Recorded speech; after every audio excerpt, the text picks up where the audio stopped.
Shepherds came and knelt in wonder there, seeing him in light beyond compare, and his eyes that told them all love was he, whom men call the Son of Mary.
Good morning, everyone. Our reading this morning is, "What was the Star of Bethlehem?" Truth is one and eternal. Realize oneness with it, in your deathless self within. The following commentary is based on the teachings of Paramahansa Yogananda. Divine vision is the opposite of worldly sight. Divine vision sees God's presence behind all outward appearances. Worldly sight sees appearances merely, coating even the blazing wisdom of a saint. A master to the worldly man is a human being with, perhaps, a slightly better attitude than the norm.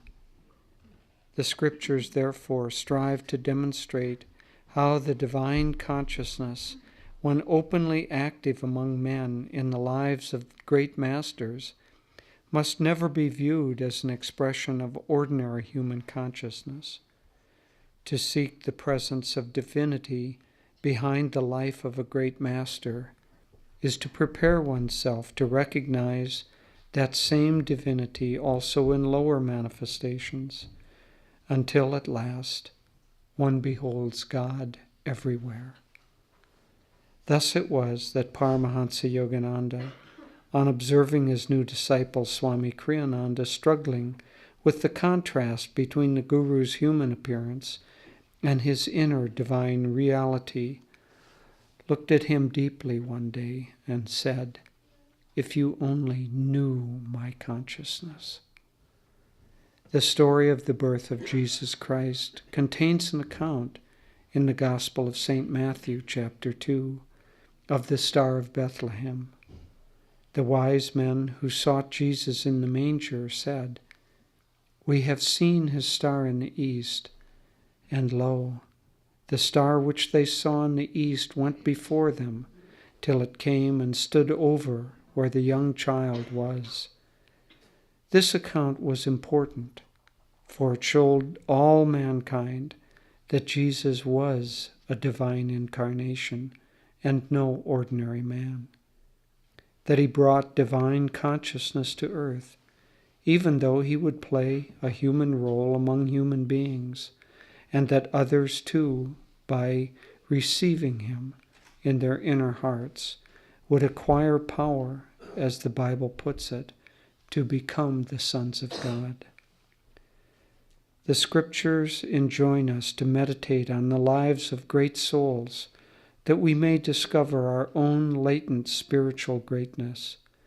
As the Bhagavad Gita puts it in the 4th chapter, "He who knows the truth touching my birth on earth and my divine work, when he quits the flesh, puts on its load no more, falls no more down to earthly birth. To me he comes, dear Prince." Thus, through Holy Scripture, God has spoken to mankind. Om,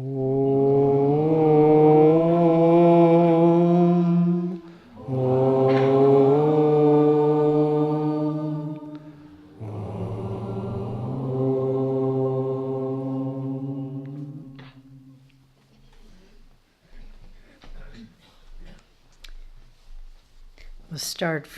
I'll start with this reading from Whispers from Eternity. This is demand for the opening of the spiritual eye to find God in everything. My eyes are enthralled, O Father, with the beauty of earthly flowers, with life's passing scenes, and with the sailing silent clouds. Everywhere all I see hints at thy hidden presence. Open that eye in me which sees only thee.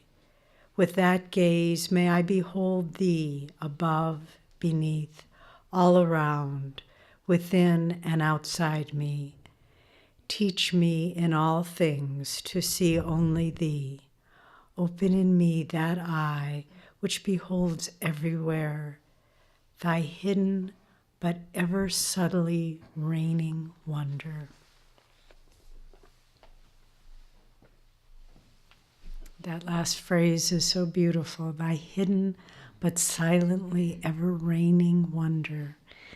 And when we talk about today the imagery of the Star of Bethlehem, it's such a profound and moving subject, because the Star of Bethlehem, as we heard in the story that Timothy told so beautifully, outwardly it was a beautiful star shining in the sky, and it was a portent. It foretold that something extraordinary had happened on this earth, this humble, prosaic earth.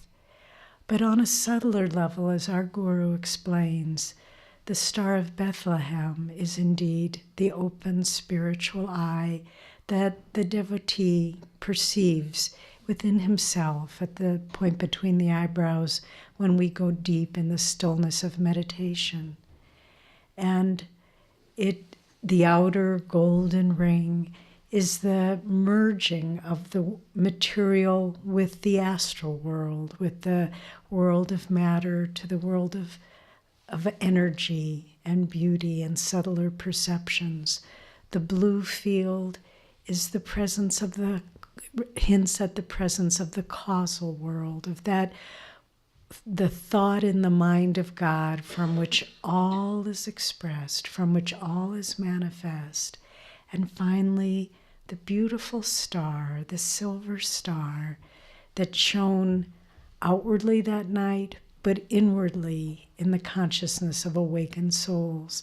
And that star represents the kingdom of heaven, the kingdom of God. And what that star represented that night was that something very special was happening. The wise men from the east, the Magi, who, as we know, our Guru said, in fact, were Babaji, Lahiri, Mahashaya, and Sri Yukteswar, fully awakened in God consciousness through their spiritual perception. They were drawn to this event of this soul coming who was fully awakened in God. And the reason that night has such significance, it's because the world, the barriers between the world of mundane life, of matter consciousness, begin to dissolve, and God becomes very close. God came that night, as he came at other times at the birth of great masters. But in the shining of that beautiful star of Bethlehem, it was as though in that simple manger, as Timothy described, even though outwardly it was humble, outwardly it was simple, the advent of the avatar, the coming to earth of divine consciousness.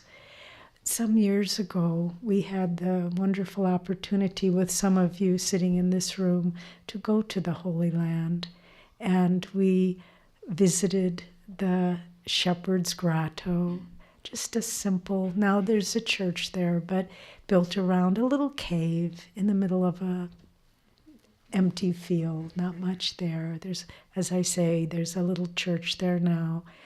But one can imagine in those days, there they were, the shepherds in the field, tending their sheep, simple men, humble men, not the learned or the high, holding high position in society, but because of the purity of their hearts, they were able to see that star, and they knew that something was happening. And we went also on that trip to Bethlehem, and we went to the little stone grotto, the cave, that is reputed to be the birthplace of Christ. I don't know if it really was or not. I don't think they really know, but I'm sure it was something quite similar to that. A little stone cave where the animals would be sheltered. There was a little watering trough, a little manger, and that was where the Son of God, that is where God took incarnation in that humble place, so much of the earth, nothing exalted, nothing beautiful to look at. But the eyes, our physical eyes, don't see what's real. It's only when we open that inner eye that we can see past the forms of it all. And we can see that the glory of God is present always in the most humble, in the most unseen places. And that's the beauty of the story of the Star of Bethlehem, guiding these souls, the great yogis and the simple shepherds, to this moment in time where the barriers broke down and only the light of God could be perceived. It was a time not unlike the time in which we now live, a time of confusion, a time of loss of direction, a time of spiritual perception being clouded and lost. And just as in our time, as Master called his mission in our time, the second coming of Christ. He has come again. He came then, as it says in the Bhagavad Gita, whenever virtue declines and vice predominates, I will come again and again to reestablish Dharma. And so he came as a baby. So he came as Lahiri Mahashaya said to Master's mother, "Your son will be a great spiritual engine, bringing many souls to God. These great ones come again and again, as it says in the Festival of Light, drawn to earth by the call of aspiring love." And it is for us to understand that we need to work on opening our inner vision and to see in every day the glory and the beauty and the presence that is there, if we only could see it. Recently, someone sent us a beautiful story, Ramesh and Bhagavati, and I do thank you for sending us this story, a true story that happened in our time. It happened recently, and it was the story of a young couple, married couple living in Dallas, Texas. They had a 5-year-old child, and the wife was pregnant with her second child. It was a little daughter. But unfortunately, there were complications, and they had to induce an early labor. So the child was born at 6 months, and very, very little, just weighing 1 pound, 12 inches long. And the doctors came and told the parents, there's a 10% chance that your child will survive, and almost 0% that she won't be either blind or deaf or mentally handicapped or she won't develop properly. And the mother just knew this wasn't true. And she said, no, my child is going to grow up and she's going to be normal. And the doctor didn't want to challenge her and upset her, so he let her, in her, what he thought her delusion, he let her go along with that fantasy. But to make it even more complicated, the child's nervous system was so undeveloped that no one could touch her. So there she was for 2 months, this little soul, in a little incubator, hooked up with tubes, feeding tubes and fluid tubes and elimination tubes and everything. And no one could touch her. But the mother knew that that child was going to be all right. And little by little, the child would gain an ounce here and an ounce there. And finally, after 2 months of no human contact, they were able to hold their baby. And after 2 more months, they were able to take her home. And she was perfectly normal. And then some years went by, 5 years went by, and they were in Texas, they were at a baseball game for her brother. It's a little 5-year-old girl. She was little, but totally bright and normal and wonderful gift. And they were sitting in the bleachers in this hot day in Texas. And all of a sudden, the little girl, 5 years old at this time, said to her mother, "Mommy, do you smell that?" And her mom said, "Yes, dear, the clouds are coming in, and I think a storm's coming. We're going to get some rain." And the little girl said, "Mommy, don't you smell that?" She said, "Yes, we're going to get wet. It's the smell of rain." And the little girl looked at her, and she wrapped her arms around her, and she said, "No, Mommy. That's the smell of God when he holds you in his arms." And she knew, the mother knew in that moment. And think about it. Think about that wonderful smell on a hot day when you smell the rain in the air, or the beautiful experience when you wake up in the morning and you see the dew on the grass and it sparkles with every different color. And when I heard that story, I thought, God's so close. He's in the smell of rain. He's in the sparkle of dew. As it says in the Gita, I am the good smell of the rich earth. I am the fluidity in water. I am the goodness in man. And we don't realize that story has still stayed with me for about a week now. And I think, how many times have I smelled rain and thought, oh, that's nice. We're going to get the reservoirs filled up or whatever. But that's the smell of God. When that little girl when no one could touch her, that God was holding her to his bosom, and that was the good smell of the coming rain. And I just thought, why don't we see it all the time? What holds us back? And that's why our masters came in this time, to give to those of us who want to see, who want the third eye to be open, who want to follow the Star of Bethlehem every single day. There is nothing that falls outside of God's presence. And it is our great gift in this lifetime that we can realize it. So now, as we enter this beautiful Christmas season, we have so much to look forward to. But always remember, behind all the forms of friends and family and beautiful trees and decorations and all the things Julie Andrews sings about as her favorite things, behind all of that, remember, it's God. It's the smell of rain, the beauty in other people's souls, the presence of Christ in our lives, in our service, in our struggles, in our failures, in our conquests. All of these things are just hints of that subtle reigning wonder that is the Christ. God bless.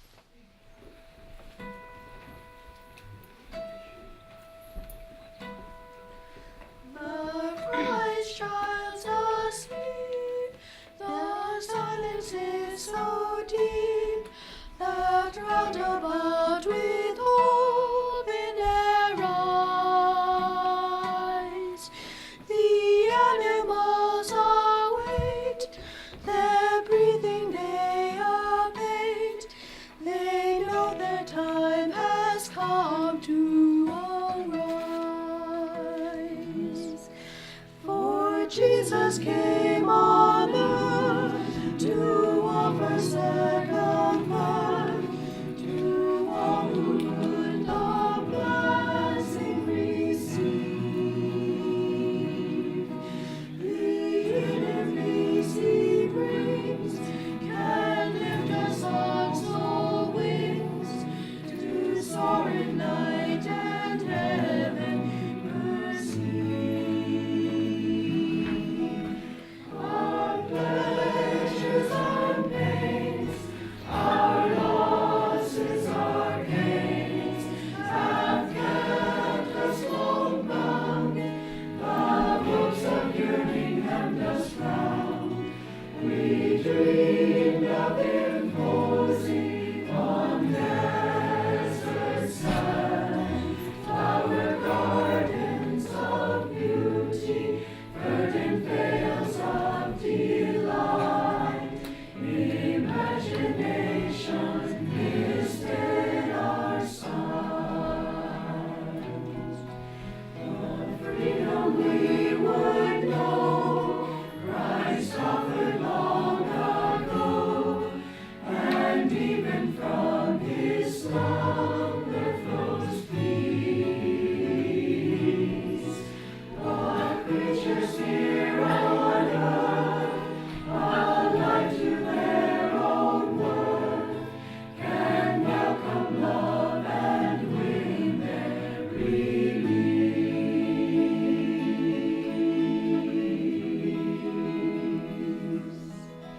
The Christ child's asleep, the silence is so deep that round about with hope in their eyes, the animals await, their breathing they abate. They know their time has come to arise. For Jesus came on earth to offer second birth to all who would the blessing receive. The inner peace he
here on earth, alive to their own word, can welcome love and win their release.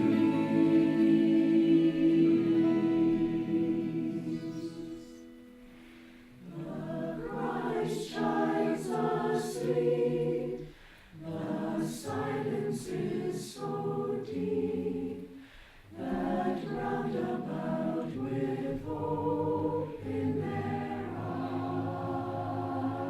eyes, the animals await, their breathing they abate. They know their time has come to arise.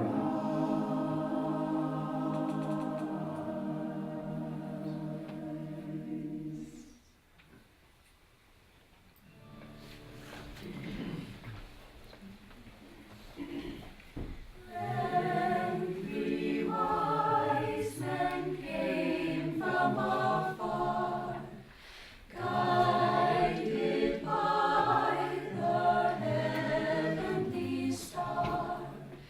Christ, the light of God, had descended, that receiving him all might be saved. Thus the promise of God was maintained. Thus all true souls were called to the light, that their darkness be lifted, that their hearts be made whole. When Mary's babe smiled, he conveyed truth and grace,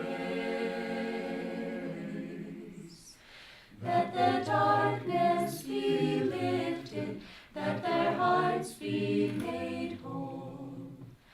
When Mary's babe smiled, he conveyed truth and grace. Then three wise men came from afar, guided by the heavenly star. Then three wise men came from afar, guided by the heavenly star. Christ, the light of God, had descended. Christ, the light of God, had come, that receiving him,